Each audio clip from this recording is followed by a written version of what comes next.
এই ইউচিচি সংক্ৰান্তত কিছুমান গুৰুত্বপূৰ্ণ কথা এতিয়াও বিধানসভাত আলোচনা হোৱা নাই বা কাৰো আলোচনাত প্ৰকাশ পোৱা নাই।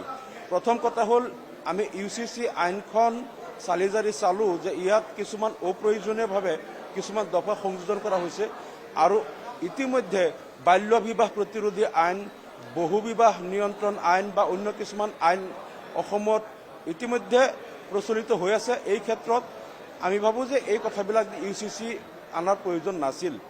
কিন্তু আমি যি বুজি পাইছোঁ ইউচিচি আনাৰ প্ৰধান উদ্দেশ্যটো হ'ল যে ইয়াত কেৱল ইছলাম ধৰ্মৰ লোকসকলক তেওঁলোকৰ ধৰ্মীয় স্বাধীনতা খৰ্ব কৰা।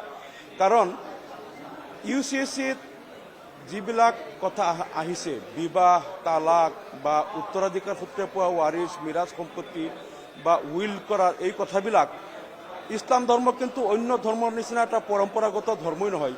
ইছলাম ধৰ্ম এনেকুৱা এটা ধৰ্ম যি ধৰ্মত মানুহে কেনেকৈ পানী খাব, কেনেকৈ পেচাব পায়খানা কৰিব তাৰ পৰা আৰম্ভ কৰি সমগ্ৰ জীৱন ব্যৱস্থা, মানুহে কেনেকৈ চাকৰি কৰিব, ব্যৱসায় কৰিব, কেনেকৈ ৰাজ্য চলাব, শাসন কৰিব, প্ৰত্যেকটো কথা কুৰআন হাদিছত ডিফাইন কৰা আছে। আল্লাহ তালাই মানুহৰ প্ৰত্যেকটো খোজত কি নীতি নিয়ম কেনেকৈ চলিব লাগিব প্ৰতিটো কথা কিন্তু কুৰআনত আল্লাহ উল্লেখ কৰিছে আৰু হাদিছত নবী মুহাম্মদে এইবিলাক প্ৰচাৰ কৰিছে।